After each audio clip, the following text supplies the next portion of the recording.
اکبر وللہ الحمدللہ وکفى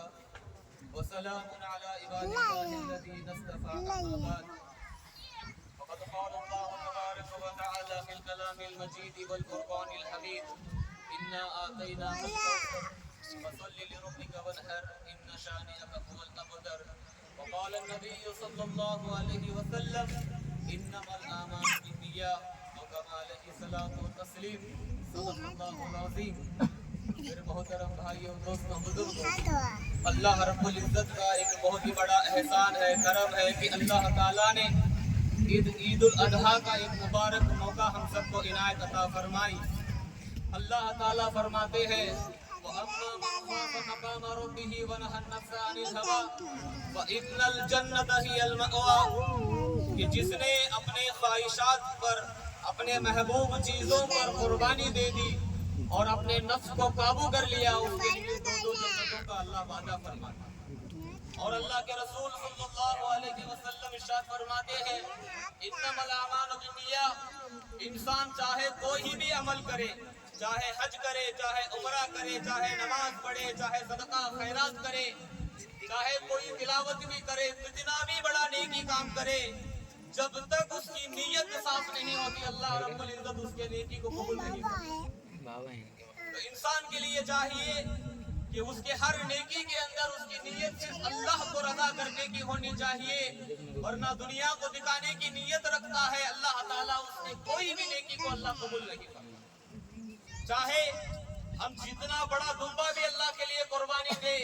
یا کتنا بڑا جانور بھی اللہ کے لیے ہم ذبح کرے، یا اونٹ بھی ہم نے ذبح کر دیا، لیکن ہماری نیت دنیا کی تعریف کے لیے ہے، دنیا کی واہ کے لیے ہے، لوگوں کی تعریف کے لیے ہے،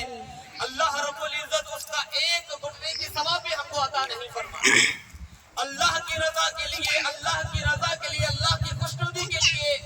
چاہے انسان ایک جانور میں ایک حصہ بھی کیوں نہ ہو اللہ کی رضا کے لیے دیتا ہے، اللہ تعالیٰ اس کا بھرپور ثواب اس کے لیے عطا فرماتا ہے۔ تو انسان کے لیے چاہیے کہ چاہے وہ جتنی بھی نیکی کرے، پہلے اپنی نیتوں کو درست کرے، اپنے ارادوں کو درست کرے، اور سوچے کہ یہ جو نیت میں کر رہا ہوں، جو یہ نیکی کر رہا ہوں، اس کے اندر صرف اللہ اور اس کے رسول کی رضامندی ہونی چاہیے، کیونکہ اللہ کے رسول نے فرمایا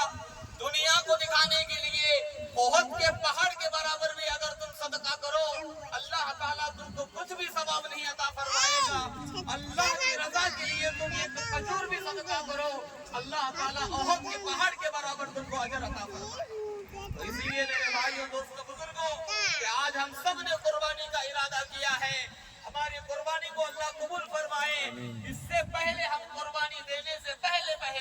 ہم اپنی نیتوں کو درست کریں، دنیا کی واہ کے لیے نہیں، دنیا کی تعریف کے لیے نہیں، کہ اللہ کی رضا کے لیے ہم جانور کو ذبح کریں، اور اس جانور کی ذبح کے لیے ہم اللہ کی رضا کی طلبگاری بننے والے بن جائیں۔ اللہ سے دعا کرتا ہوں کہ اللہ تعالیٰ جتنے لوگ قربانی دینے کے لیے جا رہے ہیں اللہ سب کے قربانیوں کو قبول فرمائے، اور اس سال جتنے لوگ حج اور عمرہ کیے اللہ سارے لوگوں کے حجوں کو قبول فرمائے، اور اللہ تعالیٰ ہم سب کے نیتوں کو درست فرمائے۔ اللہ تعالیٰ ہم جتنے بھی نیکی کرے اللہ تعالیٰ ہمارے دلوں کو صرف اس کی رضامندی کے لیے کرنے کی توفیق عطا فرمائے۔ آمین وآخر دعوانا ان الحمدللہ رب العالمین۔ السلام علیکم ورحمۃ اللہ۔